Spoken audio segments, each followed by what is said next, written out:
Before this story begins, take a moment. If you believe true loyalty is revealed when there is no one left to watch, subscribe to Silent Heroes Stories and stay with us until the end. And tell us in the comments, do you believe animals can choose who they protect? Because what happened on that road was not part of Ranger's training. It was a decision. The road stretched endlessly ahead, a dark ribbon cutting through the countryside. Rain tapped steadily against the windshield, not heavy enough to slow traffic completely, but persistent enough to demand attention. The headlights carved narrow tunnels through fog that drifted lazily across the asphalt. Inside the car, the world felt small, quiet. Ranger lay on the floor of the passenger side, his body relaxed but alert, his chin resting lightly against the boot of his handler. He felt the vibration of the road through the metal beneath him, each curve and correction translated through his bones. She drove with both hands on the wheel, posture steady, eyes focused. "You doing okay back there?" she asked softly. Ranger's tail moved once. That was enough. They had chosen to drive instead of fly. No airports, no crowds, no noise, just road, rain, and time. Ranger's handler trusted roads more than schedules. She liked knowing where she was at all times, liked the quiet spaces between destinations. Ranger shared that preference. Predictability was comfort. Hours passed. Gas stations came and went. The sky deepened from gray to ink black. The radio played softly, then faded into static before being turned off entirely.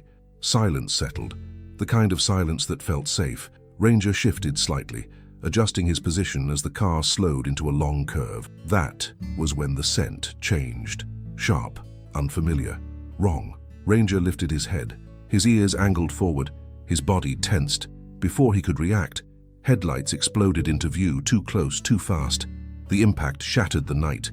Metal screamed, glass burst, gravity vanished. The car spun violently, tires losing grip as the world flipped sideways. Ranger was thrown forward, then slammed hard against the seat, pain flashing white through his ribs. Then, nothing. No movement, no sound, just rain. Ranger forced himself upright, chest heaving. The car lay twisted against the guardrail, steam hissing from the engine, rain pouring through a shattered window. He turned instantly toward his handler. She wasn't moving.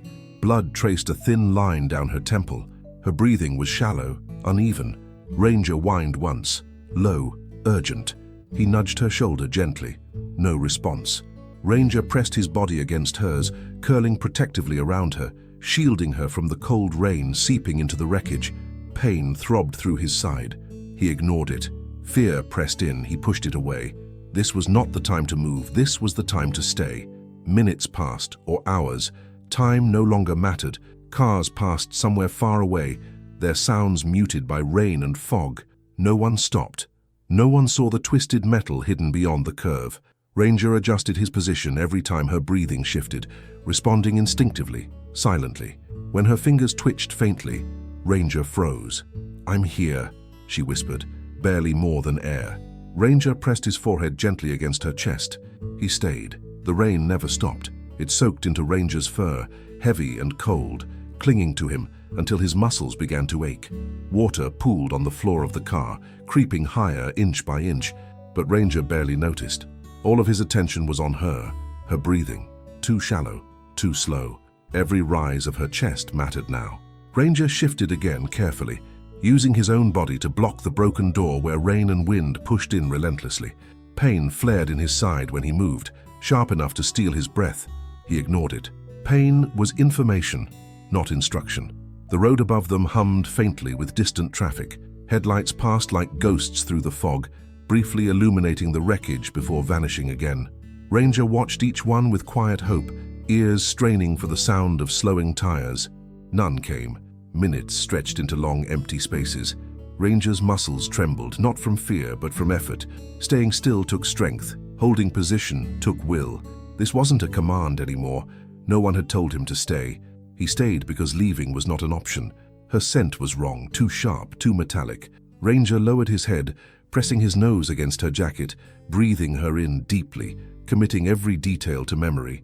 He licked her hand once, gently, as if to remind her body how to respond. She stirred faintly.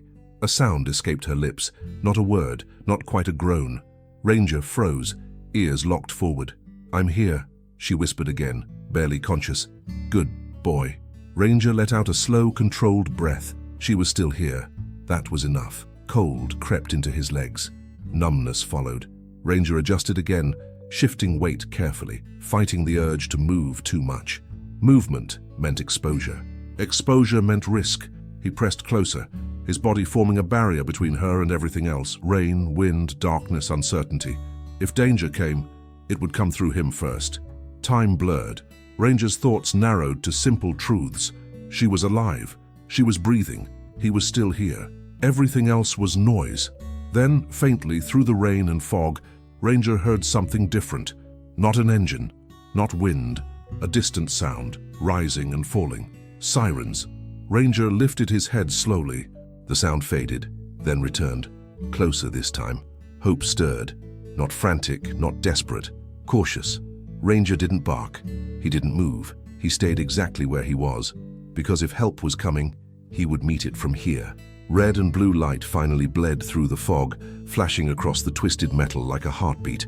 Voices followed. Shouts, footsteps, urgency. Ranger's body tensed, instincts flaring. Unknown humans. Fast movement. He growled once. Low, clear. A warning, not a threat.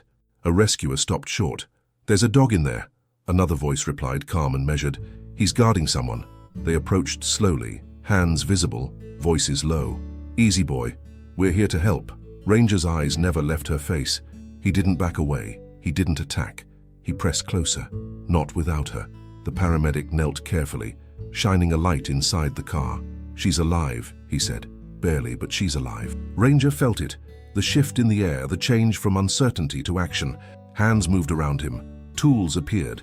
Metal groaned as doors were forced open. The road didn't feel dangerous at first. It felt ordinary. That was the problem. Rain traced thin, endless lines across the windshield, catching the glow of the headlights and bending it into soft halos of light. The road stretched forward like a promise. Empty, quiet, predictable. Ranger liked predictable. He lay curled on the passenger side floor, chin resting against the toe of his handler's boot, eyes half closed but alert. He felt every vibration of the tires through the metal beneath him. Each curve of the road traveled through his body, before his mind even registered it. She drove with the same calm focus she brought to everything, hands steady on the wheel, eyes forward, breathing even. Every few minutes her foot adjusted the pressure on the accelerator just slightly, responding to the slick asphalt.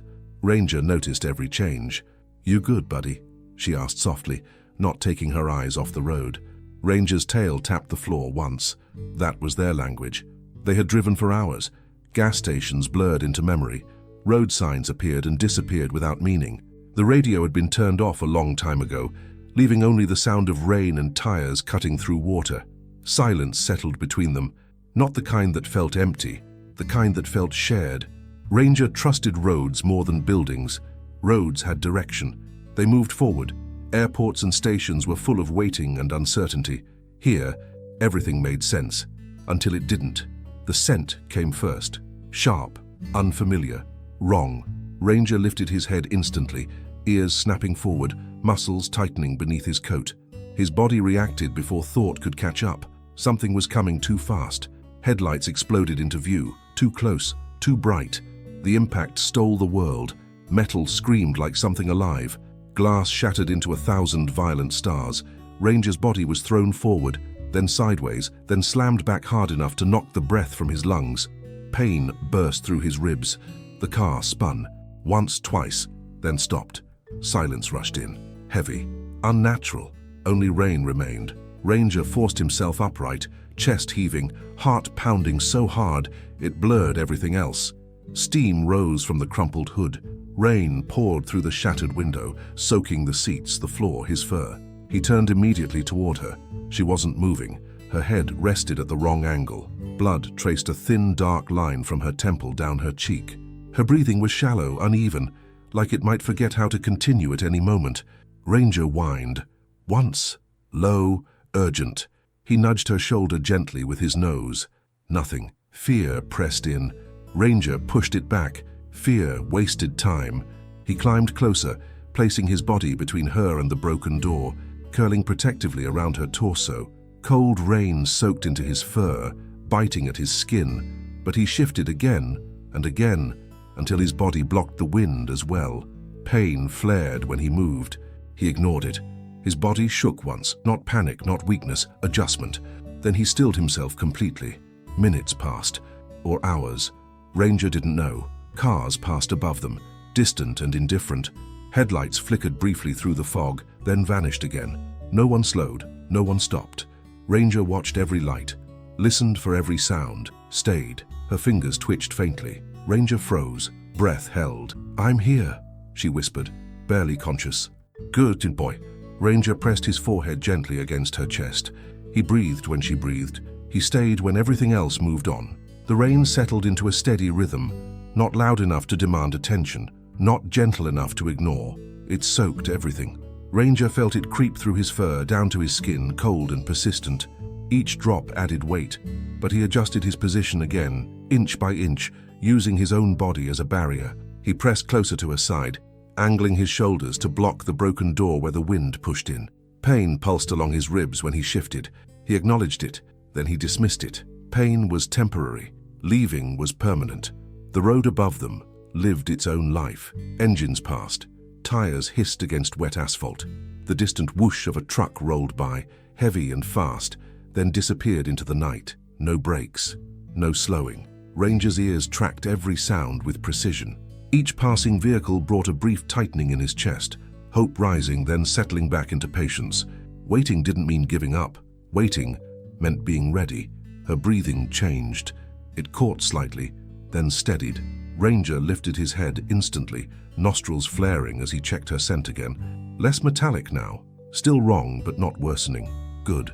He lowered his head again, resting his chin lightly near her shoulder. His warmth seeped into her jacket. He adjusted his paws so they wouldn't press against her too hard. Everything about him moved with care. This wasn't guarding territory. This was guarding life. Cold crept into his legs. Numbness followed. Ranger shifted his weight, fighting the stiffness building in his muscles. Staying still took more effort than running ever had. His body wanted to move, to shake, to release tension. He refused. Movement risked space. Space invited cold. Cold stole strength. Strength mattered. A faint vibration traveled through the wrecked frame. Not wind, not rain. Ranger's ears snapped forward. He lifted his head slowly, heart hammering. Another vibration followed. Then a sound. Distant, uneven, rising and falling. Sirens, far away, but real. Ranger didn't bark. He didn't whine. He didn't move. He stayed exactly where he was, eyes fixed on the direction of the sound, body coiled with quiet readiness. If help was coming, it would find him here. The sirens grew louder. Lights began to cut through the fog, red and blue flickers bouncing across twisted metal and wet ground. Ranger's muscles tensed. Humans were approaching fast now. Their voices carried urgency, unfamiliar and sharp. "Vehicle off the road! Careful! Visibility's bad!" Boots splashed through puddles. Flashlights swept the scene. "There's someone inside," Ranger growled. Low, controlled, not fear. Warning. A rescuer froze when the beam of his flashlight caught Ranger's eyes. "There's a dog," he said carefully. "Big one." Another rescuer leaned closer, assessing quickly. "He's not attacking. He's guarding." They moved slower now, deliberate, respectful. "Easy, boy," one said softly, lowering himself slightly. "We're here to help." Ranger didn't retreat. He shifted closer to her, not without her. Tools appeared. Metal groaned as they forced the door wider. Rain poured in harder, colder, but Ranger held his position, body braced. A paramedic leaned in, checking her pulse, shining a light across her face. "She's alive," he said. "Barely, but she's alive." The words changed everything. The air shifted from uncertainty to action. Ranger felt it immediately. Hands worked faster now. Voices sharpened with purpose. They carefully lifted her from the wreckage, supporting her head and spine. Ranger rose for the first time since the crash. His legs trembled violently. Pain shot through his side, sharp enough to blur his vision. He ignored it. He followed, step by step, refusing distance. When the stretcher moved toward the ambulance, Ranger stayed beside it, head level with her hand. When one door closed, he jumped in without hesitation. A paramedic started to protest, then stopped. "He stayed with her the whole time," someone said quietly. The paramedic nodded once. "Let him stay. As the ambulance doors slammed shut and the siren wailed again, Ranger lay beside the stretcher, his body finally allowed to rest just enough to breathe. The road disappeared behind them. The rain faded into background noise, but Ranger didn't relax. Not yet, because staying wasn't finished. The siren didn't scream the way Ranger expected. It rose and fell in a steady rhythm, almost controlled, cutting through the rain like a warning meant for the road itself. Inside the ambulance, everything vibrated. The floor, the walls, the stretcher, but Ranger stayed locked in place beside her. He positioned his body so the stretcher wouldn't slide toward him when the vehicle swerved. His muscles adjusted with every turn, every brake, every uneven patch of asphalt. This was not rest. This was work. Her breathing changed again. Ranger noticed immediately. The rise of her chest slowed, then stuttered slightly before finding its rhythm again. A paramedic leaned over her, fingers moving fast, voice clipped and focused. Pressures dropping, hold steady. Ranger's ears flattened. He pressed closer, lowering his head so his nose hovered near her hand. He didn't touch this time. Touch might distract. Touch might pull her attention away from staying conscious. Instead, he stayed still. He watched. He guarded. The smell inside the ambulance was overwhelming. Antiseptic, rubber, metal, fear. Ranger's instincts wanted to catalog everything, to search for threats, to prepare for action. But there was only one priority now: her. Every breath she took was a signal, every movement a message. When her fingers twitched faintly, Ranger's heart surged. "She's responding," one paramedic said. Ranger didn't understand the words, but he felt the shift, the slight easing of tension, the way urgency sharpened into controlled focus. Good. The ambulance hit a pothole. Ranger braced instantly, paws gripping the floor as the stretcher jolted. A paramedic steadied her shoulder, murmuring reassurance. Ranger let out a low sound before he could stop himself. Not a bark, not a growl. A sound pulled from deep in his chest, protective, pleading, determined. The paramedic glanced at him. "It's okay, buddy. We've got her." Ranger didn't believe in got. He believed in staying. When the ambulance finally slowed, Ranger lifted his head sharply. New sounds flooded in. Voices, footsteps, doors opening. Cold air rushed inside as the back doors swung wide. Bright lights stabbed into the darkness. "Trauma team ready." Hands reached in. The stretcher began to move. Ranger surged forward instinctively, then stopped. A gloved hand rested gently but firmly against his chest. "Easy," a voice said, calm but authoritative. "You can't come through yet." The words didn't matter. The separation did. Ranger stiffened. This was the first time since the crash that distance threatened to exist between them. His breathing quickened. His muscles coiled. Not aggression, fear. A woman in dark scrubs stepped closer, her movements slow, deliberate. She crouched slightly, bringing her eyes level with Ranger's. "I need you to stay right here," she said quietly.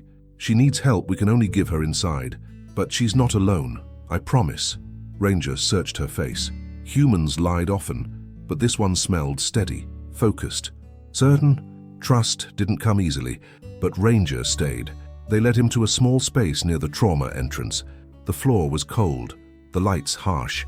The walls smelled of chemicals and echoes. A bowl of water was placed in front of him. Ranger ignored it. He sat upright, facing the doors, every muscle tense, every sense alert, waiting again. But this waiting was heavier, because now he could not see her. Minutes passed, then more. Time stretched painfully, each second dragging itself forward. Doctors rushed past. Nurses spoke in low voices. Equipment rolled by with quiet urgency. Every door opening made Ranger's head snap up. Every footstep could mean something final. A nurse paused nearby, her voice gentle. "She's in surgery now." Surgery. The tone told him enough. This was still dangerous. Ranger lowered his head slightly, ears twitching, listening through walls, through noise, through fear. He waited, because that was the only thing left he could do. The waiting area had no sense of time, no windows, no clocks, only light that never changed and floors that reflected footsteps like quiet echoes. Ranger sat exactly where they had placed him, body upright, eyes fixed on the double doors at the end of the corridor. He had not shifted once, not when the pain in his ribs sharpened, not when exhaustion weighed down his limbs, because sitting was not the same as resting. Rest meant letting go. He wasn't ready for that. People passed him slowly now. At first they had rushed by, focused, urgent, absorbed in their own emergencies. But as hours slipped past, something changed. They slowed. They noticed. A nurse paused to refill a dispenser, her eyes lingering on Ranger longer than necessary. "He hasn't moved," she whispered to a colleague. "No," the other replied softly. "He's waiting." Ranger's ears twitched at every sound. A cart rolling down the hallway, a door opening somewhere distant, a voice rising slightly above the rest. Each sound carried possibility. Each moment demanded attention. Waiting wasn't passive, it was active vigilance. At some point, a man in uniform approached quietly. Ranger recognized his scent immediately. Her supervisor. The man crouched beside Ranger, careful not to invade his space. "They're doing everything they can," he said in a low voice, more to himself than to the dog. "You did your part. You kept her alive." Ranger didn't look at him. He looked at the doors. Because doing his part wasn't finished yet. Behind those doors, the world moved in sharp contrasts. Bright surgical lights, quick hands, precise movements. Doctors spoke in short sentences. Numbers were called out and corrected. Gloves were changed. Instruments passed. Her body fought. Every beat of her heart mattered. And though Ranger could not see it, something in him felt the struggle. His breathing slowed, deepened, syncing unconsciously with the rhythm of machines beyond the wall. Hours later, the corridor shifted. Not loudly, subtly. Footsteps slowed. Voices softened. A door opened. Not the one Ranger watched, but another nearby. A doctor stepped out, pulling down his mask. Exhaustion written across his face. The supervisor stood immediately. Ranger rose too. His legs trembled, but he stood. The doctor exhaled before speaking. "She's out of surgery," he said quietly. "It was close, very close, but she's stable." The supervisor's shoulders sagged, relief breaking through the tension. Ranger didn't react immediately. He waited. Stable meant alive. Alive meant there was still more to do. "Can he see her?" the supervisor asked after a moment. The doctor looked at Ranger properly now. The wet fur dried stiff, the bandages placed hastily by emergency staff, the eyes that had not stopped watching all night. "Yes," the doctor said, "I think he should." Recovery was dim and quiet. Machines hummed softly instead of screaming alarms. The air felt lighter, though still fragile. She lay pale beneath clean white sheets, bandages wrapped carefully around her head and torso. Her breathing was even now, measured. Ranger entered slowly. This was not the road, not the wreck. This was a different kind of danger, delicate, breakable. He approached the bed and stopped, unsure. A nurse nodded gently. "It's okay." Ranger stepped closer and lowered his head until his nose brushed her fingers. Her hand twitched. Then slowly, weakly, her fingers curled around a small patch of his fur. "Ranger," she whispered. His tail moved once. The room held its breath. The supervisor turned away quietly, wiping his eyes. No one spoke. There was nothing left to explain. The door Ranger had been waiting for had finally opened. For the first time since the crash, Ranger lay down, not collapsing, resting. He placed his head carefully against the side of the bed, eyes never leaving her face. Machines continued their soft rhythm. The night loosened its grip, and Ranger waited, not alone anymore. Stories like this never announce themselves. They don't arrive with headlines or raised voices. They move quietly, from one person to another, from one sentence whispered in a hallway to a truth that settles deep in the chest. It started with the night shift. A nurse who told another nurse about the dog who hadn't moved for hours. A paramedic who explained, over lukewarm coffee, how the German shepherd had blocked rain, wind, and shock with his own body. A security guard who mentioned, almost in disbelief, that the dog had followed the stretcher without hesitation, limping but determined. By morning, people who had never met Ranger knew his name. The hospital corridor felt different, not louder, quieter. People walked slower past the recovery room. Some paused without realizing why. Others stopped completely, resting a hand on the wall, listening to the steady hum of machines through the door. Inside, Ranger lay beside the bed. He had shifted positions now and then, adjusting to ease the pressure on his ribs, but he never moved far. His body remained angled toward her, a living barrier between her and the world. A nurse adjusted the IV and whispered, "Good morning," to both of them. Ranger's ears flicked. He acknowledged her. When she woke fully for the first time, the room felt unfamiliar. White walls, muted light, the soft beeping of machines that spoke a language she didn't understand yet. Her eyes searched instinctively. Fear flickered. Then she saw him. Ranger. Right there. The fear faded. Tears filled her eyes before she could stop them. "You stayed," she whispered. Ranger lifted his head slowly. His tail moved once.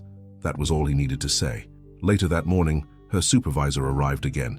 He stood at the foot of the bed longer this time. Hands clasped together, eyes moving between her and the dog. "They told me everything," he said quietly. "About the rain, the weight, the way he positioned himself." She swallowed hard. "He didn't leave me." "No," he agreed. "He didn't." Ranger listened. Praise passed through him like background noise. What mattered was her voice, stronger than it had been yesterday. Doctors came in waves. They spoke in careful optimism, measured sentences designed not to promise too much too soon. "She's improving. Vitals are stable. Next steps will take time." Time. Ranger understood time. He had mastered waiting. The veterinarian returned that afternoon. Ranger endured the examination without complaint. Cracked ribs, deep bruising, cuts hidden beneath thick fur, injuries that should have slowed him.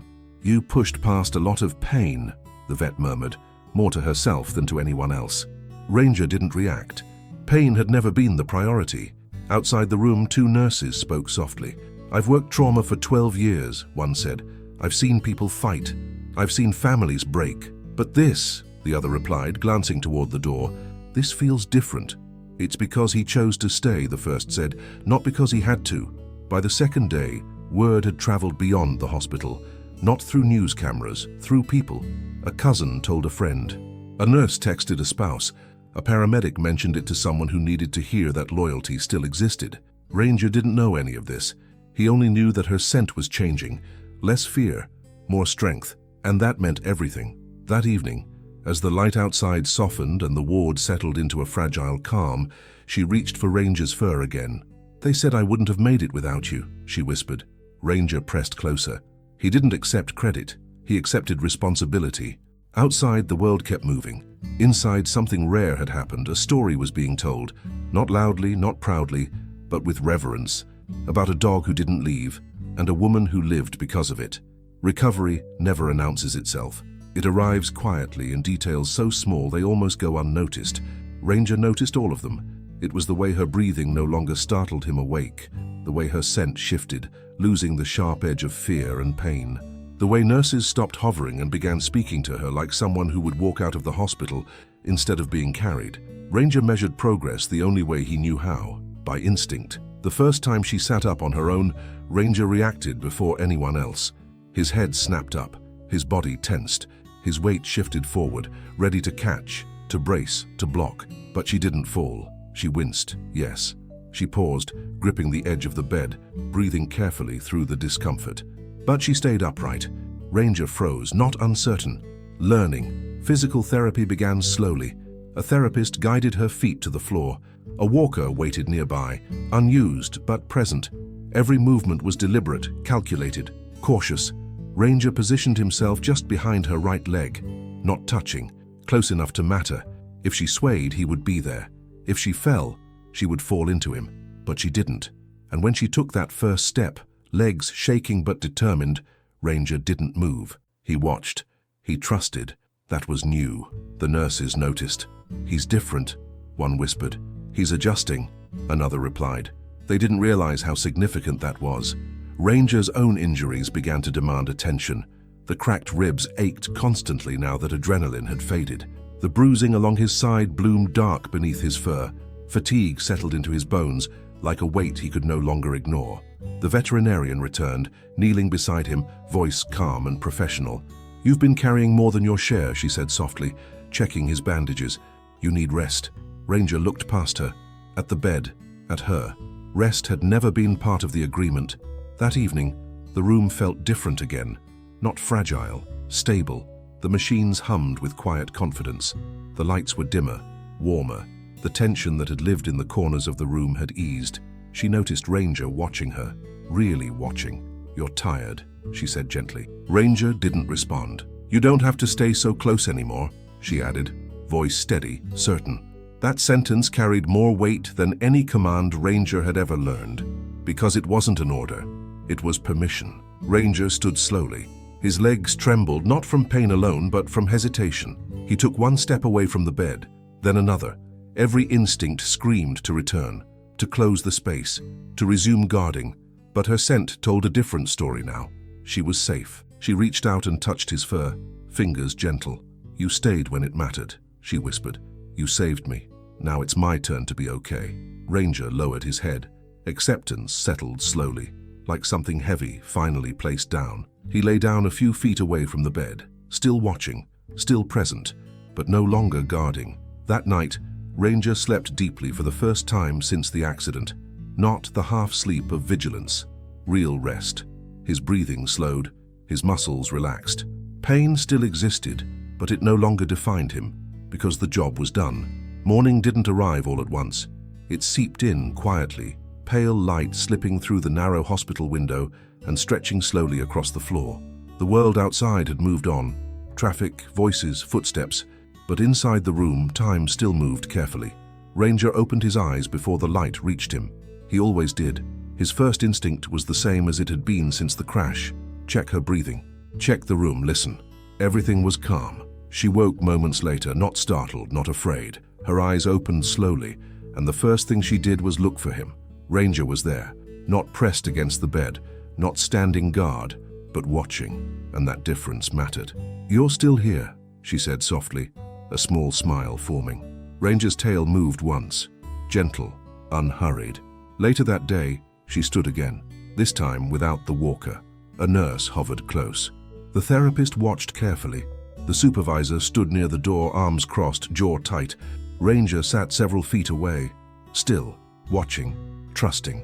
When she took the step, slow, careful, real, Ranger did not move. And when she didn't fall, when she laughed quietly in disbelief, something inside Ranger finally loosened. She had this. By the afternoon, doctors spoke in certainty instead of caution. "She's ready for transfer. Recovery will continue, but she's past the danger. She'll walk out of here." The words settled into the room like warmth. Ranger listened, and for the first time, waiting no longer carried fear.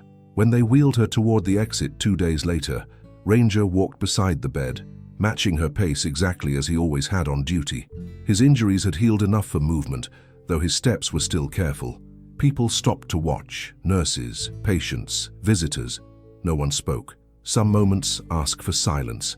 Outside, the air was cool and clean.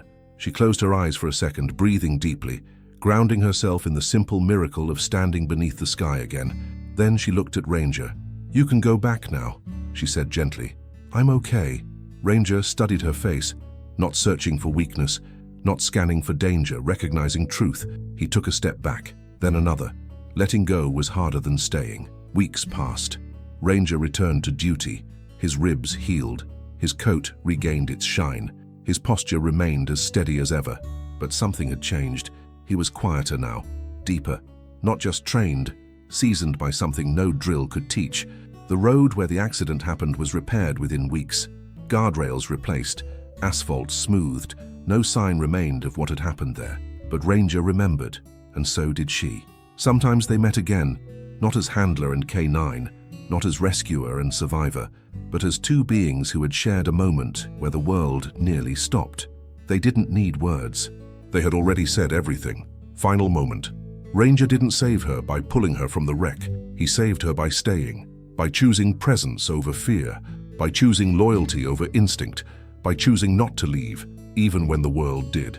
And that is how some lives are saved. Not by speed, not by noise, but by staying until staying is no longer needed.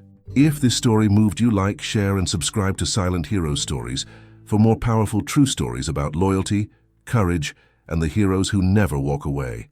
And tell us in the comments, would you have stayed too?